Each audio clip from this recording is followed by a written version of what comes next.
بسم اللہ الرحمن الرحیم۔ مطالبہ الفرقان، سورہ صاد، مکی نمبر 38، آیت نمبر 1۔ قرآن مجید کی تفسیر خود قرآن مجید سے، از علامہ غلام احمد پرویز صاحب۔ اخذ و تلخیص محمد اکبر دکشت بھاردواج، نظر ثانی ڈاکٹر انعام الحق۔ سورہ صاد مکی۔ بسم اللہ الرحمن الرحیم۔ اے اللہ، میری تمام تر کوششوں کا مقصد ربوبیت عامہ کے لیے تیری صفات کو بانداز رحمانیت و رحیمیت معاشرے کے اندر ظہور میں لانا ہے۔ آیت نمبر 1۔ صاد والقرآن ذی الذکر۔ اس بات کی صداقت پر یہ عالی مرتبت قرآن جو شرف انسانیت کا ضامن ہے، شاہد ہے کہ اس آیت میں والقرآن میں واو کے معنی شہادت اور گواہی کے ہیں۔ قرآن ذکر ہے کہ معنی ہے یہ خود اور اس کی تعلیم بڑے شرف اور مجد کی مالک اپنے دعوی کا خود آپ ثبوت ہے۔ مثلا یہ بتاتا ہے کہ مومنین ہمارے لشکر ہیں، یہ ضرور غالب آئیں گے، تو انسان مومن بن کر دیکھے، یہ غالب آ کر شرف و مجد کا مالک ہوگا۔ اس کا غالب آ جانا قرآن کے اپنے دعویٰ کا خود ثبوت ہوگا۔ آیت نمبر 2۔ بل الذین کفروا فی عزت وشقاق۔ جن لوگوں نے اس کا انکار کیا ہے وہ علم و بصیرت اور دلائل و براہین کی روح سے نہیں، بلکہ یہ جھوٹی عزت، گھمنڈ، مخاصمت و تکبر کی بنا پر ایسا کرتے ہیں۔ آیت نمبر 3۔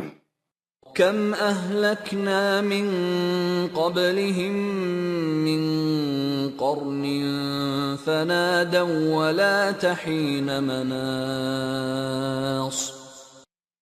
ہم نے اپنے قانون مکافات کی روح سے مہلت کا وقفہ گزرنے پر ان سے پہلے کتنی ہی قوموں کو تباہ کر دیا۔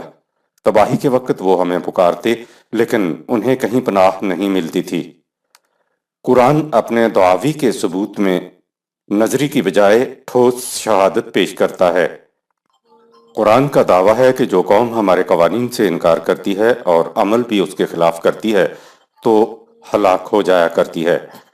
اپنے دعویٰ کی صداقت کے ثبوت میں قرآن ان سابقہ اقوام کی ہلاکت کو پیش کرتا ہے جن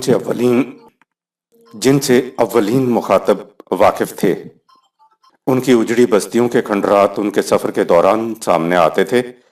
وہ جانتے تھے کہ فلاں بستی فلاں قوم کی اجڑی ہوئی بستی ہے۔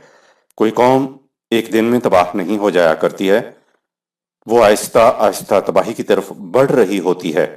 اگر مہلت کے وقفے میں وہ اپنی روش کو صحیح کر لے تو تباہی سے بچ جاتی ہے، اور اگر وہ اپنی غلط روش کو نہیں چھوڑتی تو پھر اس کی تباہی کا نقطہ آ جاتا ہے، پھر بچاؤ کی کوئی صورت نہیں رہتی، وہ قوم تباہ ہو جاتی ہے۔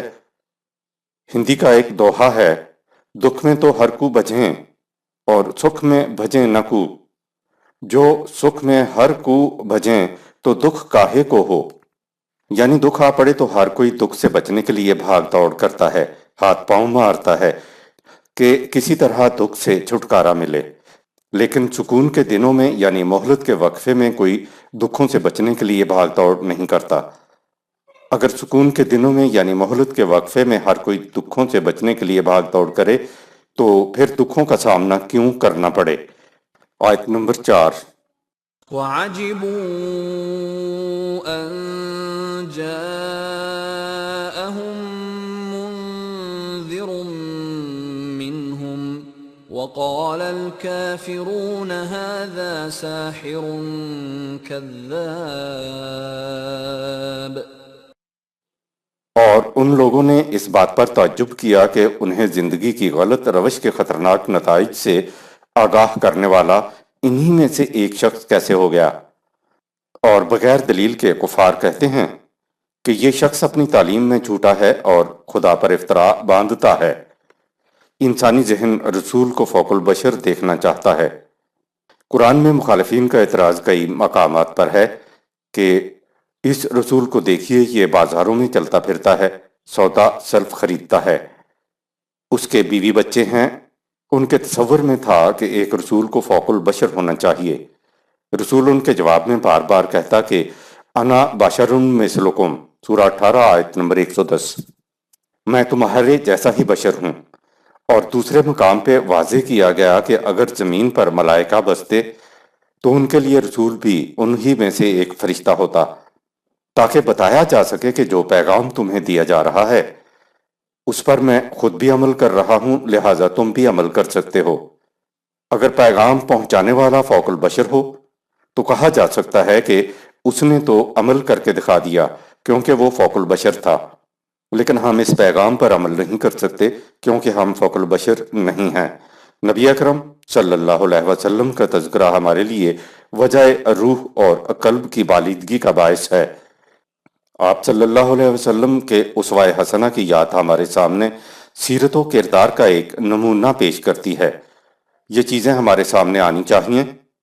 انہی سے تو بشر مثلکم سامنے آتا ہے کہ آپ صحابہ کرام کے ساتھ مل کر لڑائیوں میں حصہ لیتے ہیں، شکست بھی ہوتی ہے، فتح بھی ہوتی ہے، زخم بھی لگتے ہیں، بیمار بھی ہوتے ہیں، بھوک پیاس بھی لگتی ہے اور فوت بھی ہو جاتے ہیں۔ رسول اللہ صلی اللہ علیہ وسلم کی نعت نہایت ضروری ہے۔ یہ آپ صلی اللہ علیہ وسلم کے کارناموں کی یادداشت اور سرگزشتیں ہیں جو اسلامی انقلاب برپا کرنے میں پیش آئیں، لیکن ہماری نعتوں میں زلف عنبرین کی باتیں ہیں، چشم سرمگی کی باتیں ہیں، قد و رانا کی باتیں ہیں، خرام حسنہ کی باتیں ہیں یا معجزات کی باتیں ہیں۔ ساری نعتوں میں آپ کو یہی کچھ ملے گا، کوئی بشر مثلکم کی بات سامنے نہیں لائی جاتی۔ ہمارے ہاں بھی رسول اللہ صلی اللہ علیہ وسلم کے متعلق مخالفین جیسا فوق البشر تصور پیدا کر دیا گیا۔ اگر نبی اکرم صلی اللہ علیہ وسلم کو بشر کہا جائے تو اس کو شان اقدس میں گستاخی سمجھا جاتا ہے، لوگوں کو بھڑکا دیا جاتا ہے، کفر کے فتوے لگتے ہیں۔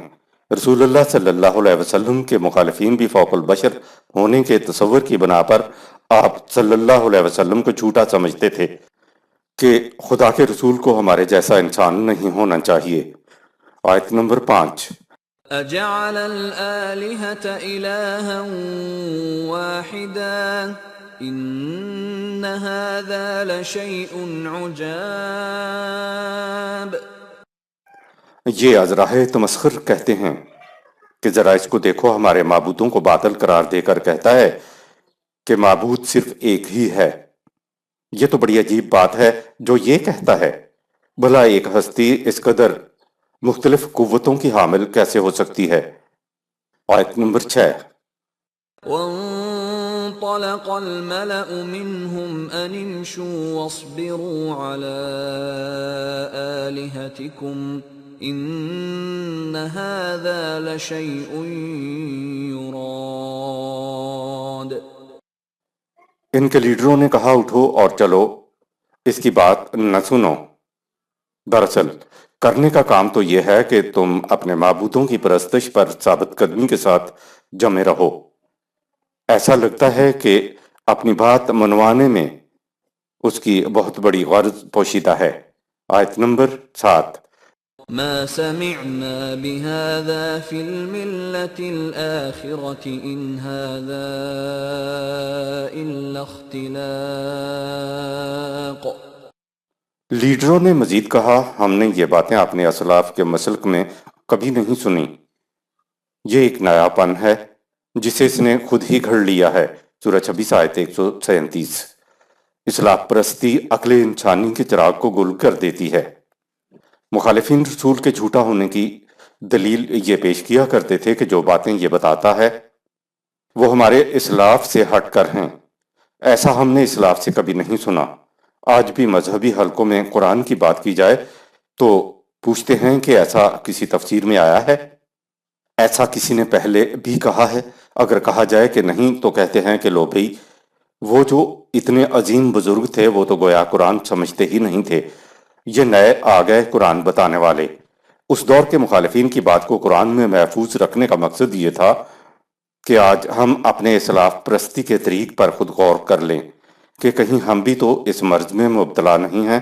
آج بھی ہماری دلیل و سند یہ ہوتی ہے کہ اسلاف میں کسی نے یہ کچھ نہیں کہا اور نہ ہم نے سنا ہے، یہ تو نیا دین ہے جسے اس نے خود گھڑ لیا ہے۔ اگلی آیت میں رسول اللہ صلی اللہ علیہ وسلم کو تسلی دی گئی کہ یہ لوگ تجھے نہیں جھٹلا رہے ہیں، یہ تو ہمارے ذکر قرآن کے بارے میں شک میں مبتلا ہیں۔ آیت نمبر 8۔ أأنزل عليه الذكر من بيننا بل هم في شك من ذكري بل لما يذوقوا عذاب۔ لیڈروں نے مزید کہا، کیا خدا کو ہم میں سے ایک یہی ملا تھا جس کو اس نے وحی کے لیے منتخب کیا ہے؟ اے رسول، یہ تجھے نہیں جھٹلا رہے ہیں بلکہ یہ تو ہمارے اس ضابطۂ قوانین کے متعلق شک و شبہ میں پڑے ہوئے ہیں۔ شک و شبہ میں بھی اس لیے ہیں کہ جس تباہی سے انہیں آگاہ کیا گیا ہے وہ ابھی تک ان کے سامنے آئی نہیں ہے۔ آیت نمبر 9۔ أم عندهم خزائن رحمة ربك العزيز الوهاب۔ ان سے پوچھو کہ سامان زیست کے خزانے جو تیرے رب نے اپنے غلبہ و اقتدار کی بنا پر اپنے ہاتھ میں رکھے ہوئے ہیں اور جنہیں وہ سب کو بلا مزد و معاوضہ عطا کرتا ہے، تو کیا ان پر تمہارا قبضہ و اقتدار ہو چکا ہے؟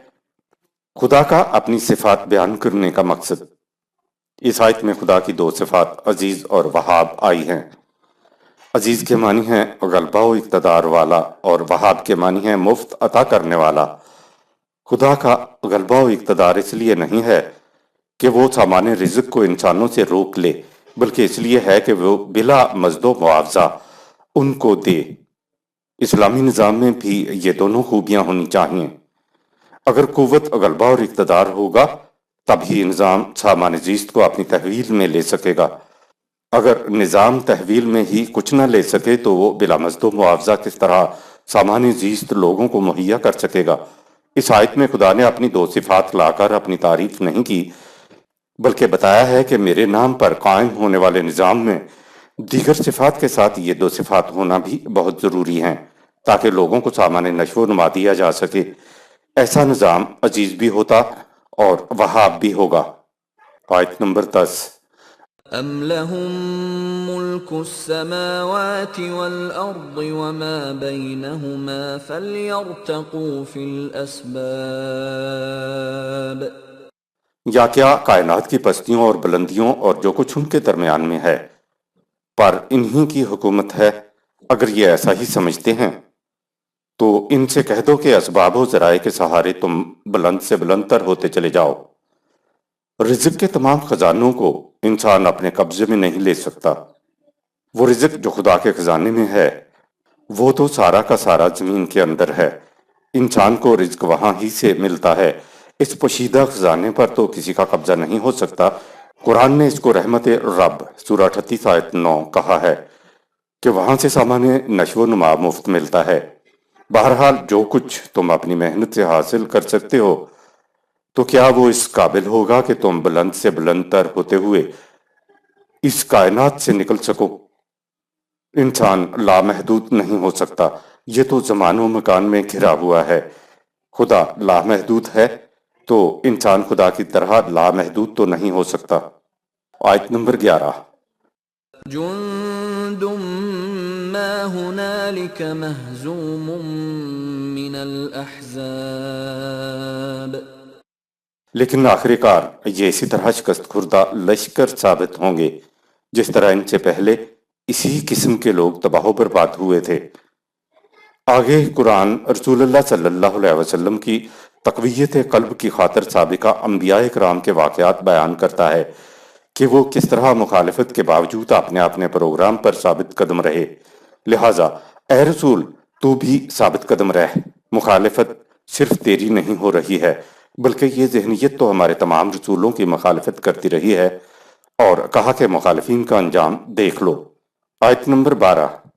كذبت قبلهم قوم نوح وعاد وفرعون ذو الأوتاد۔ ان سے پہلے قوم نوح علیہ السلام، عاد اور فرعون جس کا دور دور تک اقتدار پھیلا ہوا تھا ہمارے قوانین کو جھٹلا چکے ہیں۔ آیت نمبر 13۔ وثمود وقوم لوط وأصحاب الأيكة أولئك الأحزاب۔ اور قوم سمود، قوم لوط اور اصحاب الائکہ اہل مدین بھی ہمارے قوانین کو جھٹلا چکی ہیں۔ یہ سب تعداد اور قوت کے اعتبار سے بڑی پارٹیاں تھیں۔ آیت نمبر 14۔ إن كل إلا كذب الرسل فحق عقاب۔ ان سب نے ہمارے رسولوں کی تعلیم کو جھٹلایا تو ان کے اعمال کا فطری نتیجہ تباہی ان کے سامنے آ گیا۔ آیت نمبر 15۔ وما ينظر هؤلاء إلا صيحة واحدة ما لها من فواق۔ اے رسول، اب یہ لوگ بھی بس ایک ایسی آواز کے منتظر ہیں جو کوہرام مچا دے، وہ تباہی مسلسل بغیر تم لیے آتی چلی جائے گی۔ تکذیب، عقاب، فحق اور فواق کا مفہوم۔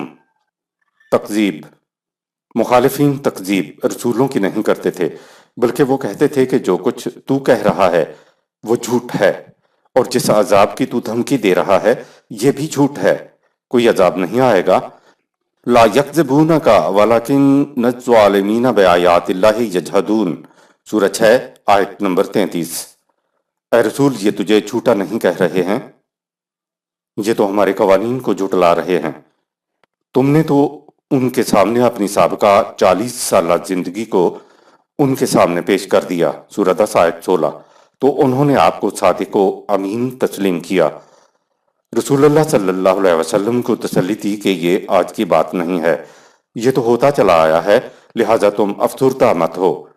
تو تکذیب خدا کے پیغام کی جا رہی تھی، رسول کی نہیں۔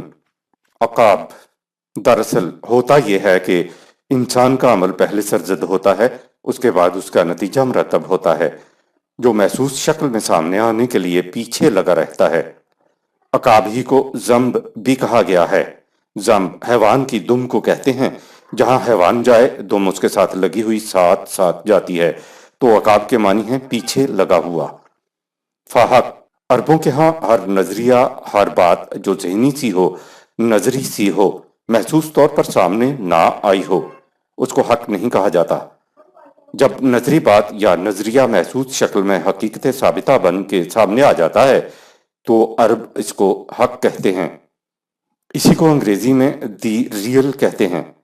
پہلے نظری طور پر کہا جا رہا تھا کہ ان کی غلط روش کے تباہ کن نتائج نکلیں گے، نتائج نکلے نہیں تھے تو یہ نظری سی ذہنی سی بات تھی، لیکن جب مخالفین کے لشکر شکست خوردہ ہو گئے اور ان کی تباہی نے محسوس شکل اختیار کر لی تو ان کی تباہی حق بن کے سامنے آ گئی۔ ان کو کہا گیا فحق کا عقاب، کہ ان کی تباہی حقیقت بن کے ان کے پیچھے لگ گئی، یعنی ان کے سامنے آ گئی۔ فواقن، عربوں کے ہاں جو لفظ افق تھا وہ یوں تھا کہ وہ جانور کا دودھ صبح نکالتے، پھر دوپہر کو یا شام کو جانور کو دوہتے۔ یہ جو جانور کو ایک دفعہ دوہنے کے بعد دوسرے وقت دوہنے کے درمیان وقفہ ہوتا ہے، اس کے لیے لفظ افق آتا ہے۔ کہا یہ گیا ہے کہ وہ تباہی اتنی مسلسل آتی چلی جائے گی کہ اس میں وقفہ بھی نہیں ہوگا۔ مہلت کے وقفہ میں اعمال کے نتائج محسوس طور پر سامنے نہیں آتے، یہ اللہ کی رحمت ہے، لیکن جب اعمال کے نتائج محسوس طور پر سامنے آ جائیں تو وہ ٹلا نہیں کرتے۔ آیت نمبر 16۔ وقالوا ربنا عجل لنا قطنا قبل يوم الحساب۔ یہ لوگ رعونت سے کہتے ہیں کہ اے ہمارے رب، اگر یہ رسالت کا مدعی سچا ہے تو ظہور نتائج سے قبل ہی ہمارے حصے کا عذاب ہم پر بھیج دے۔ یوم الحساب اخروی قیامت پر ہی موقوف نہیں ہے، عمل اور اس کے نتیجے کے لیے ایک اٹل قانون ہے۔ ہمارے ذہنوں میں تو صرف یہ ہے کہ حساب کتاب اخروی قیامت کے دن ہی جا کر ہوگا، یہاں نہیں ہوگا۔ خدا تو سریع الحساب ہے، مرنے کے بعد آنے والی قیامت میں مواخذہ پر ہمارا ایمان ہے، لیکن مواخذہ صرف موت کے بعد پر ہی موقوف نہیں ہے۔ قرآن سے معلوم ہوتا ہے کہ غلط روش پر چلنے والی اقوام نے اپنے اعمال کا نتیجہ اسی دنیا میں اپنی آنکھوں سے دیکھ لیا تھا، تو ان کا اولین یوم الحساب تو وہی تھا جب وہ یہاں اس دنیا میں تباہ ہوئے، اور اخروی حساب موت کے بعد قیامت میں سامنے آ جائے گا۔ مخالفین کہتے تھے کہ اگر تیری دھمکی سچ ہے تو وہ تباہی آ کیوں نہیں جاتی؟ خدا کا قانون ہے کہ پانی کی دیگچی چولہے پر رکھی جائے تو پانی کھولنے لگتا ہے، لیکن دیگچی رکھتے ہی فوراً پانی نہیں کھولتا۔ یہ آگ کی شدت پر منحصر ہے کہ پانی کھولنے میں کتنا وقت لیتا ہے۔ اب ٹھنڈے پانی اور اس کے ابلنے کے درمیان جو وقفہ ہے اسے آپ کم نہیں کر سکتے۔ جب پانی کھولنے والے نقطہ پر آ جاتا ہے تو پھر دنیا کی کوئی طاقت اس کو کھولنے سے روک نہیں سکتی۔ یہ پانی چولہے پر چڑھاتے ہی کہتے ہیں کہ یہ کھول کیوں نہیں رہا ہے؟ اس کے کھولنے سے پہلے ایک وقفہ ہوتا ہے، اس نے اپنا وقفہ لینا ہے، جسے ہم اپنے وقت پر کہتے ہیں۔ تو یہ ہے یوم الحساب کا صحیح ترجمہ۔ کہا کہ ان کے جلدی مچانے سے تو تباہی نے جلدی نہیں آ جانا ہے، خدا نے تباہی کے نمودار ہونے کا جو وقفہ مقرر کیا ہے اس وقفے نے تو اپنا پورا وقت لینا ہے۔ یہ سنت اللہ ہے، اور اللہ اپنی سنت میں کسی کی دہائی مچانے سے تبدیلی نہیں کیا کرتا۔ حساب تو ہوتا ہی کیلکولیٹڈ ہے، جب کیلکولیشن پوری ہو جائے گی تو نتیجہ برآمد ہو جائے گا۔ ایسے مواقع پر خدا رسولوں سے کہلواتا تھا کہ انی معاکم من المنتظرین، سورہ 7 آیت نمبر 71۔ تباہی جلدی لا دینا تو میرے اختیار میں بھی نہیں ہے، لہٰذا میں بھی انتظار کرتا ہوں اور تم بھی انتظار کرو۔ مخالفین کی بڑھتی ہوئی مخالفت کے پیش نظر خدا نے رسول اللہ صلی اللہ علیہ وسلم کو اگلی آیت میں صبر کی تلقین کی۔ آیت نمبر 17۔ اصبر على ما يقولون واذكر عبدنا داود ذا الأيد إنه أواب۔ اے رسول، جو کچھ یہ کہتے ہیں اس کی پرواہ مت کر اور اپنے پروگرام پہ ثابت قدمی سے جمے رہو، اور تقویت قلب کی خاطر ہمارے بندے داؤد علیہ السلام کی سرگزشت کو سامنے رکھ، جسے ہم نے بڑی قوت عطا کی تھی، اور وہ ہمارے قوانین کی اطاعت میں بڑا ہی تیز خرام تھا۔ اوابن اور ذل عید کا مفہوم۔ ذل عید، اس کا لغوی ترجمہ تو ہاتھوں والا ہوگا، لیکن اس کے مجازی معنی لیے جائیں گے، یعنی وہ جس کے قبضہ میں اقتدار ہو یا وہ جو صاحب اقتدار ہو۔ اسی آیت میں انسانوں پر انسانوں کے اقتدار اور انسانوں پر خدا کے نمائندہ کے اقتدار میں لفظ اوابن نے فرق واضح کر کے دکھا دیا۔ کہا انہو اوابن، وہ ہمارا نمائندہ ہر معاملے میں تیزی کے ساتھ ہمارے قانون کی طرف لوٹتا تھا، یعنی ہمارے قانون کو کنسلٹ کرتا تھا کہ فلاں معاملہ میں کیا کیا جائے۔ خدا کا نمائندہ نہ صرف صاحب قوت غلبہ اقتدار ہوتا ہے بلکہ وہ ساتھ ہی اوابن بھی ہوتا ہے۔ قرآن تو چھوٹے چھوٹے الفاظ میں بات کو واضح کرتا چلا جاتا ہے۔ جس نظام کے پاس غلبہ اور اقتدار نہیں اور ساتھ ہی وہ اوابن بھی نہیں ہے تو وہ نظام خداوندی نہیں ہو سکتا۔ قوت اور غلبہ تو ڈکٹیٹروں کے پاس بھی ہوتا ہے، لیکن وہ اوابن نہیں ہوتے۔ آیت نمبر 18۔ إنا سخرنا الجبال معه يسبحن بالعشي والإشراق۔ اس کی قوتوں کا یہ عالم تھا کہ بڑے بڑے سرکش سردار اس کے محکوم تھے، جو دن رات اس کے پروگرام کی تکمیل کے لیے اس کے ساتھ سرگرم عمل رہتے تھے۔ آیت نمبر 19۔ والطير محشورة كل له أواب۔ قبیلہ الطیر کے منتشر خانہ بدوش افراد سب اس کے محکوم تھے، جس سے اس کے گھوڑوں کا رسالہ مرتب ہوتا تھا، اور وہ سب اس کی فرما برداری میں تیز خرام تھے۔ سورہ 21 آیت نمبر 89، سورہ 27 آیت نمبر 16، سورہ 34 آیت نمبر 10۔ الجبال الطیر اور تسبیح ذل عیدے کا و شددنا ملکہ سورہ 38 آیت نمبر 20 سے تعلق۔ سورہ 38 آیت 18 کا عمومی ترجمہ تو یہ ہے کہ حضرت داؤد علیہ السلام کے لیے پہاڑوں کو مسخر کر دیا گیا۔ ان کو مسخر کرنے کا مقصد بتایا جاتا ہے کہ وہ حضرت داؤد علیہ السلام کے ساتھ مل کر شام کو اور دن چڑھے اشراق کے وقت تسبیح کیا کریں۔ اگلی آیت وَالطَّیرِ مَحْشُورَةٍ سورہ 38 آیت نمبر 19 کا ترجمہ کیا جاتا ہے اور پرندے جو بہت منتشر تھے وہ جمع کیے ہوئے تھے۔ سورہ 38 آیت 17 میں ذل عیدے ہے کہ وہ غلبہ و اقتدار کا مالک تھا اور الجبال اور الطیر ان کے لیے مسخر تھے۔ آگے کہا وَشَدَدْنَا مَلْكَهُ سورہ 38 آیت نمبر 20 اس کی مملکت بڑی طاقتور اور مستحکم تھی۔ تو پہلے تو کہا کہ اقتدار ہے، قوت ہے، اختیارات ہیں، اس کے بعد مملکت کو مضبوط و محکم بنانے کی بات ہے۔ تو درمیان یہ الجبال الطیر اور تسبیح کا تعلق تو لازمی طور پر قوت و اقتدار اور مملکت کے ساتھ ہی ہونا چاہیے۔ الجبال اور الطیر کا مفہوم۔ الجبال بڑے بڑے مفسر اور تراجم کرنے والے ہی ہمیں بتاتے ہیں کہ لغوی معنی کے علاوہ عربی الفاظ کے مجازی معنی بھی ہوتے ہیں۔ اس کو وہ عربی زبان کی خصوصیت بتاتے ہیں۔ جبل کی جمع جبال ہے، جس کے لغوی یا لفظی معنی تو پہاڑ کے ہی ہوتے ہیں، لیکن خود عربوں کے ہاں قوم کے بڑے بڑے سردار جن کے پہاڑوں کی مانند کھونٹے گڑے ہوتے تھے، یعنی وہ جو اپنے مقام پہ پہاڑوں کی طرح مضبوط ہوں، جن کو کوئی ان کے مقام سے نہ ہلا سکے، ان کو بھی جبال ہی کہا جاتا تھا۔ مثلا فرعون کو قوت و استحکام کے اعتبار سے ذی الاوتاد سورہ 99 آیت 10 اور سورہ 38 آیت 12 کہا گیا ہے۔ یہاں کہا یہ گیا ہے کہ بڑے بڑے سرکش سردار بھی حضرت داؤد علیہ السلام کے تابع فرمان تھے۔ وہ حضرت داؤد علیہ السلام کے پروگرام کو پایہ تکمیل تک پہنچانے کے لیے داؤد علیہ السلام کے ساتھ سرگرم عمل رہتے تھے۔ بنی اسرائیل کی تاریخ بھی اس بات کی تائید کرتی ہے۔ الطیر تاریخ ہمیں بتا رہی ہے کہ ہدہد کا تعلق قبیلہ طیر سے تھا۔ یہ قبیلہ تیز رفتار گھوڑے پالتا تھا۔ تیز رفتار گھوڑوں کی نسبت سے اس قبیلہ کا نام ہی الطیر پڑ گیا تھا۔ اس زمانے میں جنگ کے لیے لشکر یا تو پیدل ہوتا تھا یا گھوڑوں کے رسالوں پر سوار ہوتا تھا۔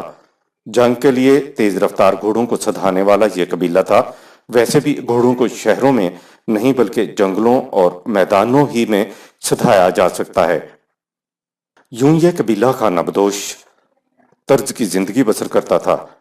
انہوں نے اپنے علاقے میں پرندوں کی طرح اڑنے والے یعنی تیز رفتار گھوڑے پال رکھے تھے، اس لیے قبیلہ کا نام ہی قبیلہ الطیر پڑ گیا۔ طیر کے مجازی معنی ہیں وہ گھوڑے جو پرندوں کی طرح تیز رفتاری کے ساتھ دوڑتے ہوں۔ کہا یہ گیا ہے کہ قبیلہ الطیر کے بڑے بڑے سردار بھی حضرت داؤد علیہ السلام کے فرما بردار تھے، جن پر آپ کے گھوڑوں کا رسالہ مشتمل ہوتا تھا۔ تسبیح اس کا مادہ سین بے ہے سبحہ ہے۔ گھوڑا جب جسم کی پوری توانائی کے ساتھ سرپٹ دوڑتا ہے تو اس کے لیے بھی یہ لفظ آتا ہے۔ تیراک جب جسم کی پوری توانائی کے ساتھ ہاتھوں کو پھیلا کر تیرتا ہے تو اس کے لیے بھی یہ لفظ آتا ہے۔ اس اعتبار سے اس لفظ کے مجازی معنی ہوئے کسی کام کی تکمیل کے لیے جسم کی پوری توانائی کے ساتھ سرگرم عمل رہنا۔ اوپر آیات کا مفہوم یہ ہو جائے گا کہ حضرت داؤد علیہ السلام کو ہم نے بڑی قوت و غلبہ عطا کیا۔ وہ ہمارے قوانین کی اطاعت میں بڑا ہی تیز خرام تھا، یعنی بہت جلد قدم قدم پر ہمارے قانون کو کنسلٹ کرتا تھا کہ کہیں غلط قدم نہ اٹھ جائے۔ بڑے بڑے سرکش سردار اس کے محکوم تھے جو دن رات اس کے پروگرام کی تکمیل کے لیے اس کے ساتھ سرگرم عمل رہتے تھے۔ قبیلہ طیر کے منتشر خانہ بدوش افراد جو گھوڑوں کو سدھانے میں مہارت رکھتے تھے بھی اس کے محکوم تھے۔ ان کی محکومی کا یہ عالم تھا کہ وہ حکم ملتے ہی بڑی تیزی کے ساتھ حکم کو بجا لاتے تھے۔ حضرت داؤد علیہ السلام اور تابع فرمان قبائل اور سرداروں دونوں سے متعلق اواب کا لفظ آیا ہے۔ اس کے معنی یہ ہیں کہ حضرت داؤد علیہ السلام تو تیزی کے ساتھ ہر معاملہ میں خدا کی طرف رجوع کرتے تھے، اور ان کے تابع فرمان سردار اور قبائل تیزی کے ساتھ ہر ہدایت اور حکم لینے کے لیے داؤد علیہ السلام کی طرف رجوع کیا کرتے تھے۔ آیت نمبر 20 وشددنا ملكه وآتيناه الحكمة وفصل الخطاب اور اس طرح ہم نے اس کی مملکت کو مستحکم کر دیا اور اسے وحی کی دانش نورانی عطا کی، اس کے علاوہ معاملات کا ٹھیک ٹھیک فیصلہ کرنے کا فہم بھی اسے عطا کیا۔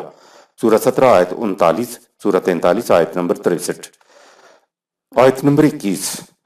وَهَلْ أَتَاكَ نَبَأُ الْخَصْمِ إِذْ تَسَوَّرُوا الْمِحْرَابَ اور کیا تمہیں مقدمے کے دو فریقوں کی خبر پہنچی جو فیصلہ کرانے کی غرض سے دیوار پھاند کر گھر میں گھس آئے تھے؟ عوام ان کی حکومت ڈکٹیٹر کی حکومت نہیں ہوتی۔ حضرت داؤد علیہ السلام کی قوم بڑی جاہل اور وحشی تھی، وہ عام آداب معاشرت تک سے بھی واقف نہ تھے۔ وہ اپنے معاملات کا فیصلہ کرانے آتے تو نہ وقت دیکھتے نہ راستہ، جدھر سے جی چاہا گھر میں گھساتے تھے۔ حضرت داؤد علیہ السلام ان کے اس رویے پر نہ ناراض ہوتے اور نہ منہ موڑتے، بلکہ نہایت سکون سے ان کی اصلاح کی فکر کرتے رہتے تھے۔ ایک مصلح کا یہی انداز ہونا چاہیے۔ یہاں سے معلوم ہوا کہ حضرت داؤد علیہ السلام شہنشاہوں کی طرح کلا بند ہو کر نہیں رہتے تھے۔ گھر کی چھوٹی سی دیوار تھی جسے پھاند کر مقدمے کے دو فریق اندر گھر میں آ گئے تھے۔ آپ نے انہیں سمجھایا کہ دیوار پھاند کر نہیں آنا چاہیے، دروازے پر دستک دے کر آنا چاہیے۔ آیت نمبر 22۔ إذ دخلوا على داود ففزع منهم قالوا لا تخف خصمان بغى بعضنا على بعض فاحكم بيننا بالحق ولا تشطط واهدنا إلى سواء الصراط۔ داؤد علیہ السلام نے انہیں دیکھا تو گھبرا گیا کہ نہ جانے ان کی نیت کیا ہے۔ وہ بولے، ڈرو نہیں، ہم ایک مقدمے کے دو فریق ہیں، ایک فریق دوسرے پر زیادتی کرنا چاہتا ہے، آپ ہمارے درمیان حق کو انصاف کے ساتھ فیصلہ کر دیں، تم نا انصافی نہ کرنا، ہماری صحیح راہ کی طرف رہنمائی کر دیجئے۔ آیت نمبر 23۔ إن هذا أخي له 99 نعجة ولي نعجة واحدة فقال أكفلنيها وعزني في الخطاب۔ داؤد علیہ السلام نے معاملہ پوچھا تو ایک نے بتایا کہ یہ میرا امیر بھائی ہے، اس کے پاس 99 دمبیاں ہیں اور مجھ غریب کے پاس ایک ہی دمبی ہے۔ میری مدد کرنے کے بجائے یہ کہتا ہے کہ یہ ایک دمبی بھی مجھے دے دے۔ صاحب اثر ہونے کی وجہ سے یہ مجھے باتوں میں دبا لیتا ہے۔ اب بتاؤ اس کا یہ مطالبہ جائز ہے یا نہیں؟ آیت نمبر 24۔ قال لقد ظلمك بسؤال نعجتك إلى نعاجه وَإِنَّ كَثِيرًا مِّنَ الْخُلَطَاءِ لَيَبْغِي بَعْضُهُمْ عَلَى بَعْضٍ إِلَّا الَّذِينَ آمَنُوا وَعَمِلُوا الصَّالِحَاتِ وَقَلِيلٌ مَّا هُمْ وَظَنَّ دَاوُودُ أَنَّمَا فَتَنَّاهُ فَاسْتَغْفَرَ رَبَّهُ وَخَرَّ رَاكِعًا وَأَنَابَ۔ داؤد علیہ السلام نے کہا کہ اس کا تمہاری ایک دمبی کو اپنی دمبیوں میں ملا کر 100 کر لینے کا مطالبہ سراسر ظلم پر مبنی ہے۔ حقیقت یہ ہے کہ جب لوگ باہمی شراکت سے کاروبار کرتے ہیں تو اکثر ایک دوسرے پر زیادتی کرتے ہیں۔ ایسا البتہ وہ لوگ نہیں کرتے جو قوانین خداوندی پر ایمان رکھتے ہیں اور ان کے مطابق زندگی بسر کر کے معاشرے کو سنوارتے ہیں، لیکن ایسے لوگ بہت تھوڑے ہوتے ہیں۔ حضرت داؤد علیہ السلام نے معاملہ پر گہرائی کے ساتھ غور کیا تو حقیقت اس کی سمجھ میں آ گئی کہ معاملہ صرف ان کی دمبیوں کا نہیں ہے، یہ تو اس غلط معاشی نظام کے متعلق سوال ہے جس میں بڑا سرمایہ چھوٹے سرمایہ کو کھینچتا چلا جاتا ہے۔ چنانچہ اس نے محسوس کیا کہ یہ اس کا فریضہ ہے کہ مروجہ غلط معاشی نظام کو صحیح خطوط پر متشکل کرے۔ اس مقصد کے لیے اس نے اپنے رب سے سامان حفاظت طلب کیا تاکہ وہ تمام مخالفتوں کا مقابلہ کر سکے۔ اس نے تہیہ کر لیا کہ وہ قوانین خداوندی کے مطابق معاشرے کی اصلاح کر کے رہے گا اور سرمایہ داری نظام سے دور رہے گا۔ آیت نمبر 25۔ فغفرنا له ذلك وإن له عندنا لزلفى وحسن مآب۔ ہم نے اسے سامان حفاظت بہم پہنچا دیا، وہ ہر معاملے میں ہمارے قوانین سے قریب تر رہتا تھا، اس لیے اس کے تمام معاملات کا نتیجہ نہایت حسین اور خوشگوار ہوتا تھا۔ آیت نمبر 26۔ يا داود إنا جعلناك خليفة في الأرض فاحكم بين الناس بالحق ولا تتبع الهوى فيضلك عن سبيل الله ان الذين يضلون عن سبيل الله لهم عذاب شديد بما نسوا يوم الحساب۔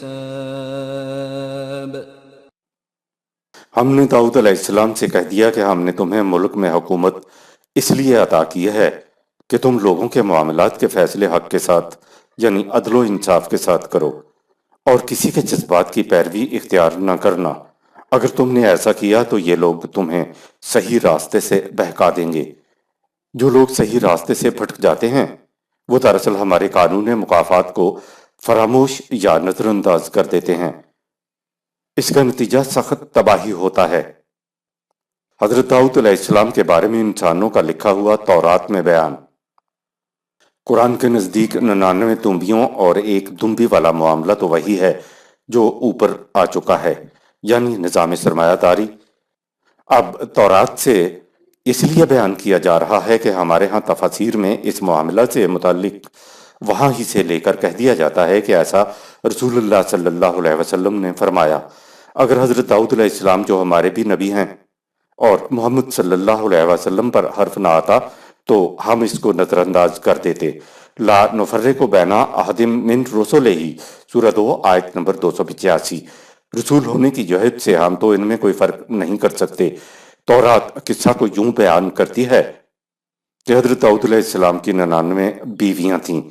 ایک دن چھت پر ٹہلتے ہوئے انہوں نے پڑوسی کی بیوی جو اس کی واحد بیوی تھی کو نہاتے دیکھ لیا۔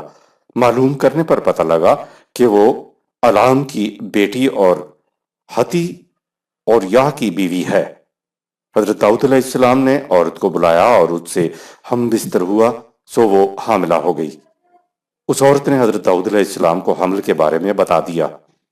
تورات کہتی ہے کہ اس حمل سے حضرت سلیمان علیہ السلام پیدا ہوئے۔ یہ تورات کا اور تورات والوں کا دعویٰ ہے جسے ہم صحیح نہیں سمجھتے۔ تورات میں آگے اس عورت کو مستقل طور پر اپنے حرم میں داخل کرنے کا قصہ ہے کہ حضرت داؤد علیہ السلام نے اس عورت کے شوہر کو کسی جنگ میں قتل کرا دیا اور اس کی بیوی سے نکاح کر لیا۔ آگے تورات کا بیان ہے کہ تب خداوند نے ناتن نبی کو داؤد علیہ السلام کے پاس بھیجا۔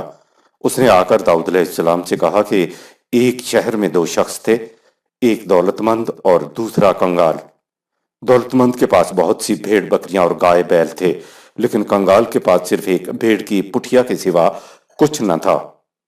پٹھیا بھیڑ یا بکری کے اس بچے کو کہتے ہیں جو بچپنے سے تو ابھر چکا ہو لیکن ابھی جوان نہ ہوا ہو۔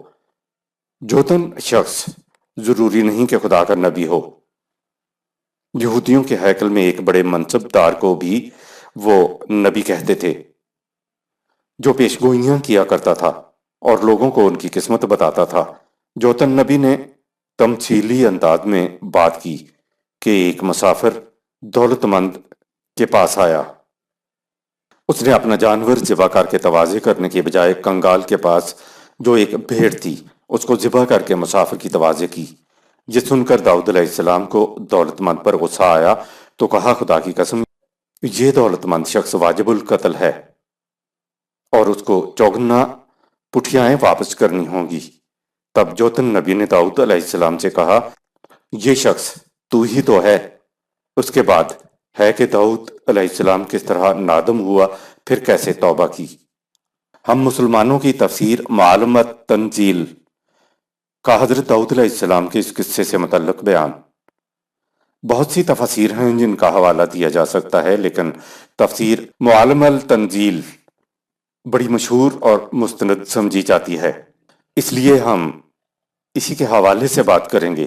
بڑی ہی دلچسپ تمہید کے بعد اس تفسیر میں ہے کہ حضرت داؤد علیہ السلام نے اس عورت کو باغ کے حوض کے کنارے نہاتے ہوئے دیکھا تو حضرت داؤد علیہ السلام کو اس کا حسن بہت پسند آیا اور وہ بہت دیر تک اس کو دیکھتے رہے۔ اتنے میں عورت نے اس کا سایہ دیکھا تو اپنے بدن کو اپنے بالوں سے چھپا لیا۔ اس سے حضرت داؤد علیہ السلام کا شوق اور بڑھا۔ اس کے بعد حضرت داؤد علیہ السلام کی وہی تدبیر جو تورات میں بیان ہوئی ہے درج ہے۔ ساتھ ہی یہ لکھا ہوا ہے کہ اس عورت کے خاوند کو حضرت داؤد علیہ السلام نے اپنے بھانجے کے ذریعے میدان جنگ میں قتل کرا دیا اور پھر اس عورت سے نکاح کر لیا۔ بعد میں اس عورت کے بطن سے حضرت سلیمان علیہ السلام پیدا ہوئے۔ استغفر اللہ۔ ان مفسر صاحب نے اگر صرف تورات ہی کے حوالے سے بات کی ہوتی تو کوئی اعتراض والی بات نہیں تھی، کیونکہ ہم جانتے ہیں کہ سابقہ انبیاء کی کتابوں کو انسانوں نے تبدیل کر دیا ہے، لیکن انہوں نے ایک حدیث نقل کر دی کہ انس بن مالک سے روایت ہے کہ سنا میں نے رسول اللہ صلی اللہ علیہ وسلم فرماتے تھے، جب داؤد نبی نے اس عورت کی طرف دیکھا تو بنی اسرائیل پر اس نے ایک لشکر تیار کیا اور سپہ سالار کو حکم دیا کہ جب دشمن کا سامنا ہو تو فلاں آدمی کو تابوت جھنڈے کے آگے مقرر کر دینا۔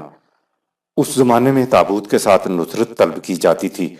جو شخص تابوت کے آگے چلتا تھا وہ لوٹا نہیں کرتا تھا، یا تو وہ قتل ہو جاتا یا وہ لشکر سے بھاگ جاتا۔ پس اس عورت کا خاوند قتل ہو گیا۔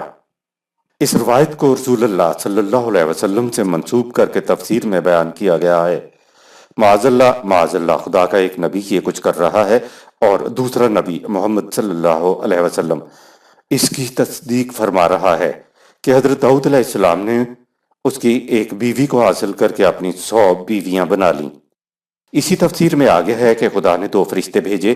تورات میں تو ناتن نبی آئے تھے جو ان کی تفسیر میں 2 فرشتے نازل ہوئے جنہوں نے یہ قصہ بیان کیا۔ پس حضرت داؤد علیہ السلام سمجھ گیا۔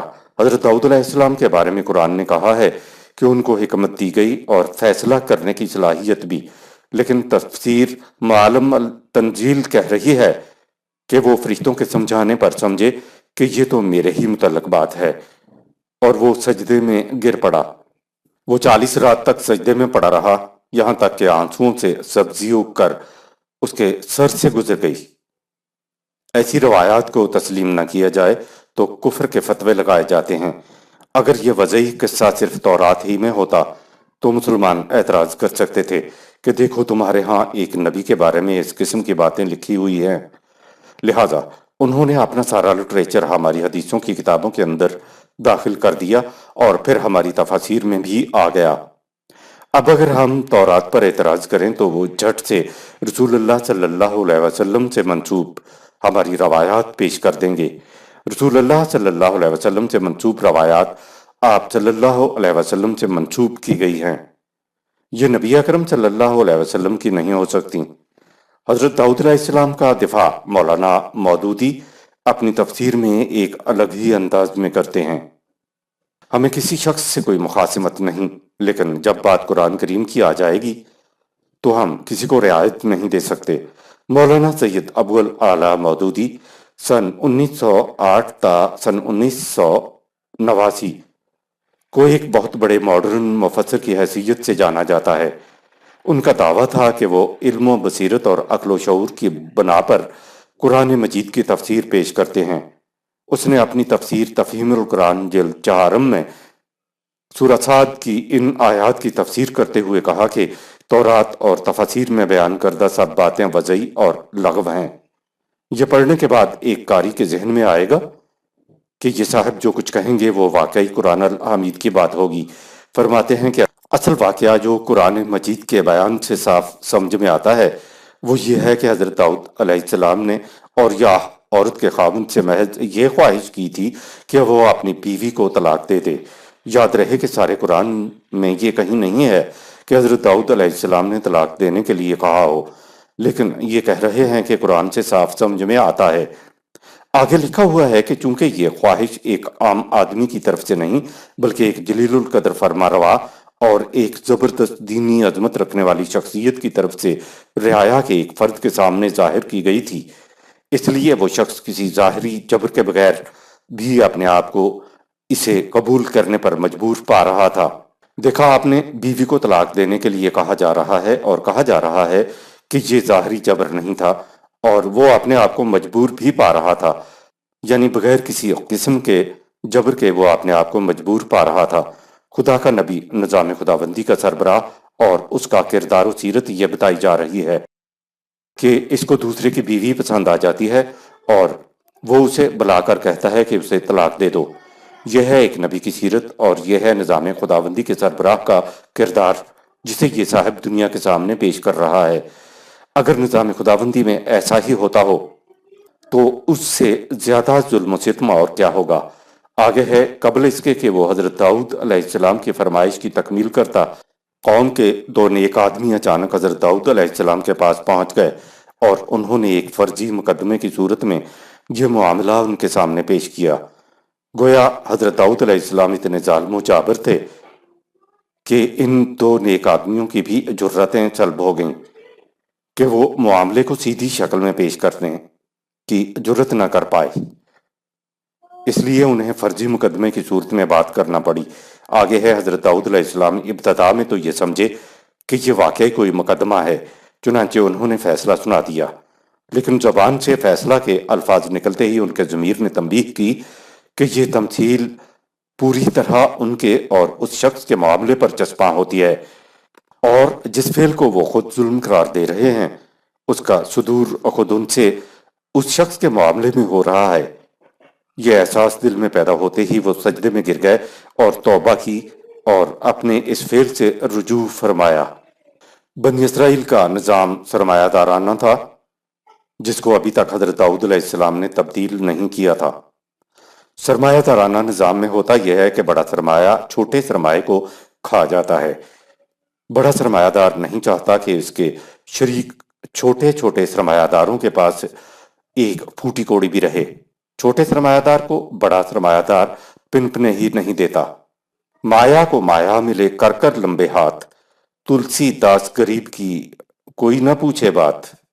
عام مشہور ہے کہ روپوں کو کھینچ لیتے ہیں، لیکن زیادہ صحیح بات یہ ہے کہ زیادہ روپیہ کم روپوں کو کھینچ لیتا ہے۔ یہ ہے نظام سرمایہ داری۔ آیت میں ایک لفظ ہے جس نے ساری کہانی واضح کر دی ہے، اور وہ لفظ ہے الخطال یا بغی، سورہ 38 آیت نمبر 24۔ ابن فارس کے نزدیک جو شخص کاروبار میں شریک ہو اسے خلیط کہتے ہیں، اور اس لفظ کی جمع ہے الخطا الیبغا کے معنی ہے ظلم و زیادتی کرنا۔ بات تو ساری یہ تھی کہ مشترکہ کاروبار کرنے والوں میں ہوتا یہ ہے کہ زیادہ سرمایہ دار کم سرمایہ والے کے پاس جو ہے اس کو بھی اپنے مال میں ملانے کی کوشش کرتا ہے اور 99 کے پھیر میں رہتا ہے، کسی طرح میرا 100 ہو جائے، چاہے غریب کے پاس ایک بھی نہ رہے۔ حضرت داؤد علیہ السلام کے سامنے پیش کیا جانے والا مقدمہ نظام سرمایہ داری کی ذہنیت کو واضح کرتا ہے۔ مقدمہ پیش کرنے والے غریب نے کہا، ان ھذا اخی، سورہ 38 آیت نمبر 23، یہ میرا بھائی ہے، میرا دشمن نہیں ہے۔ اگر میں اس کے متعلق جان لیتا کہ یہ میرا دشمن ہے تو میں اس کے ساتھ شریک ہی کیوں ہوتا، لیکن اس بھائی کی کیفیت یہ ہے کہ 99 دمبیاں پاس رکھنے کے باوجود مجھ غریب سے کہتا ہے کہ یہ ایک بھی مجھے دے دے۔ اے داؤد، فرمائیں کیا اس کا مطالبہ جائز ہے؟ داؤد علیہ السلام نے فرمایا کہ یہ تو سراسر ظلم ہے، سورہ 38 آیت نمبر 24۔ اس مقدمہ نے نظام سرمایہ داری کی جڑ کاٹ کے رکھ دی کہ کسی سرمایہ دار کو یہ حق حاصل نہیں کہ مشترکہ کاروبار کے بہانے سے چھوٹے سرمایہ دار کی پونجی کو کھینچ کر اپنی طرف لے آئے اور کم سرمایہ والا روتا پھرے۔ ایسا کام وہ لوگ نہیں کرتے جو قوانین خداوندی پر ایمان رکھتے ہیں اور معاشرے کو سنوارنے والے کام کرتے ہیں، لیکن ایسے لوگ بہت تھوڑے ہوتے ہیں، سورہ 38 آیت نمبر 24۔ حضرت داؤد علیہ السلام نے ظالمانہ معاشی نظام کی اصلاح کرنے کی ٹھان لی۔ وَظَنَّ دَاؤُدَ أَنَّ مَا فَتْنَ فَاسْتَغْفِرَ رَبِّهِ وَخَرَّ رَاكِعًا وَأَنَابَ سورہ 38 آیت نمبر 24۔ حضرت داؤد علیہ السلام کو احساس ہوا کہ خدا چاہتا ہے کہ ظالمانہ معاشی نظام کی جگہ ایسا نظام قائم کروں جس میں 99 دمبیوں والا غریب کی ایک دمبی کو نہ لے جائے۔ اپنی ہی قوم ہے جس میں یہ کچھ کرنا پڑ رہا ہے۔ بڑا ہی مشکل مسئلہ تھا کیونکہ بہت بڑے پیمانے پر مخالفت ہونا تھی۔ یہودی قوم کے اندر سرمایہ داری انتہا کی تھی اور آج بھی ہے، چونکہ یہ انقلاب برپا کرنے کی بات تھی۔ اس لیے حضرت داؤد علیہ السلام نے اپنے رب سے سامانی حفاظت طلب کیا کہ تو ہی مدد کرنے والا ہے۔ یہ ہے فاستغفر ربہ۔ اس کے بعد کہا واخر راکع واناب، جو ہوتا ہے ہوتا رہے، جب ظلم مٹانا ہے تو پھر میں یہ کروں گا۔ یہ نہیں ہوا تھا کہ حضرت داؤد علیہ السلام سجدے میں پڑ گئے تھے، بلکہ انہوں نے کہا تھا کہ ٹھیک ہے، میں نظام کی اصلاح کروں گا، میں خدا کے قانون کے سامنے جھکتا ہوں، میں موجودہ معاشی نظام کی جگہ خدا کا نظام رائج کر کے رہوں گا۔ اگلی آیت ہے فَغَفَرْنَا لَهُ ذَلِكَ سورہ 38 آیت نمبر 25۔ ہم نے اس کی حفاظت کر دی۔ وَإِنَّا لَهُ عِندَنَا لَزُلْفَىٰ وَحُسْنُ مَآبٍ سورہ 38 آیت نمبر 25۔ اس نے بڑی ہمت سے کام لیا، ہمارے مقرب بندے یہی کیا کرتے ہیں۔ اگلی آیت میں کہا کہ ہم نے تمہیں سربراہ مملکت بنایا ہے، ہماری طرف سے یہ اقتدار تجھے ملا ہے۔ کہا ہے کہ ہم نے تجھے اقتدار عطا کیا۔ اللہ کے بندوں کو اقتدار کیسے ملا کرتا ہے؟ ایک دوسرے مقام پہ ہے کہ اللہ کا وعدہ ہے یا اللہ کا قانون ہے۔ جو لوگ قوانین خداوندی کی صداقت پر ایمان رکھتے ہیں اور پھر ان کے مطابق معاشرے میں ہمواریاں پیدا کرنے والے کام کرتے ہیں تو اس کے نتیجے میں ہم استخلاف فی الارض عطا کریں گے۔ سورہ 24 آیت 55۔ معلوم ہوا کہ انبیاء کرام محض واعظ کرنے نہیں آتے تھے، بلکہ نظام خداوندی قائم کرنا بھی ان کے فرائض میں شامل تھا۔ چونکہ اقتدار حضرت داؤد علیہ السلام کو خدا کے قانون کے مطابق ملا، اس لیے اسے کہا کہ ہم نے تمہیں سربراہ مملکت بنایا ہے۔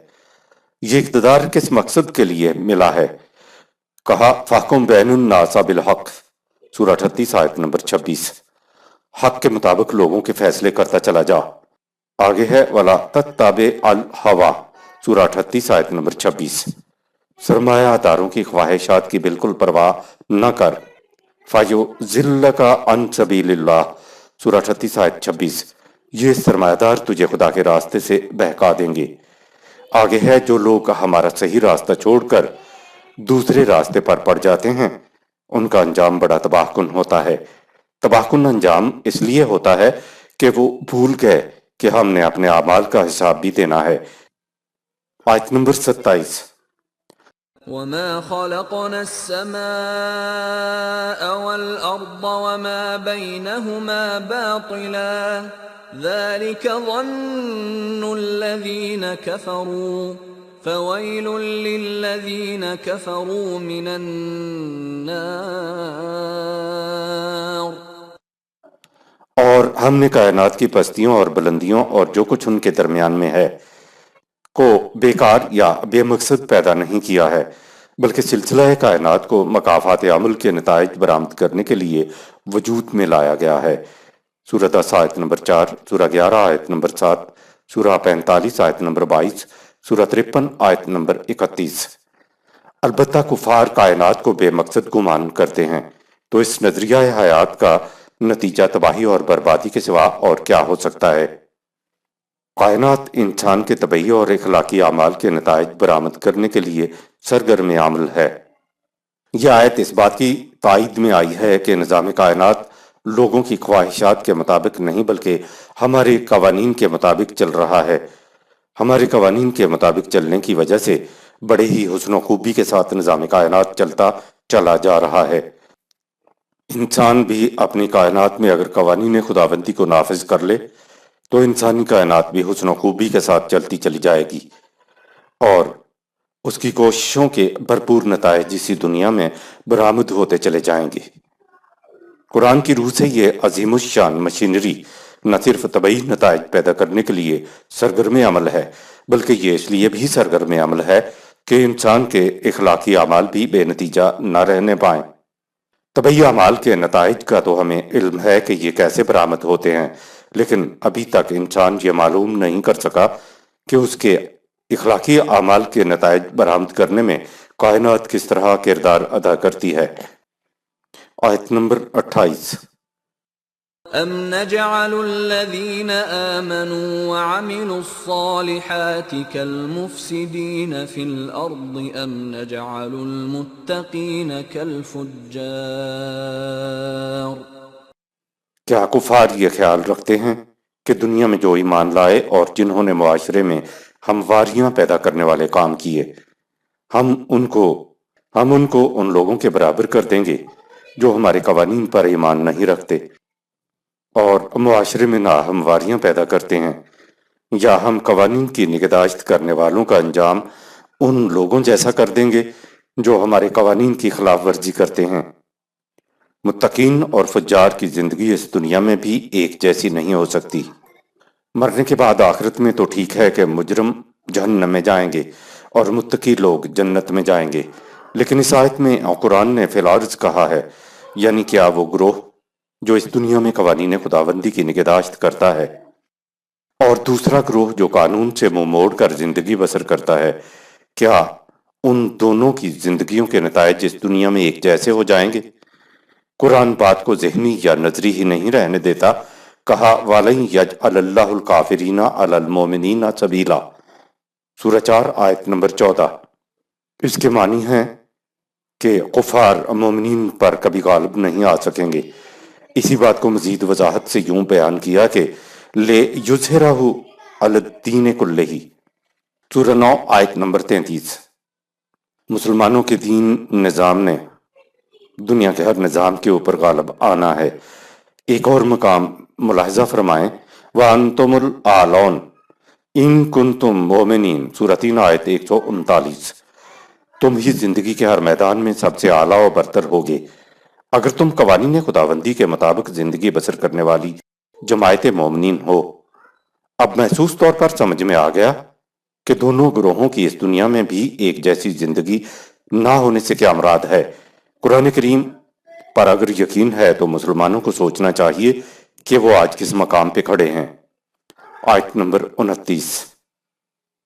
كتاب أنزلناه إليك مبارك ليدبروا آياته وليتذكر أولو الألباب۔ کائناتی قانون سے ہم آہنگ یہ نہایت ہی بابرکت کتاب ہے جسے ہم نے تیری طرف نازل کیا تاکہ لوگ اس کی آیات پر غور و تدبر کریں اور صاحبان عقل و فکر زندگی کے ہر سفر میں اس کو پیش نگاہ رکھیں۔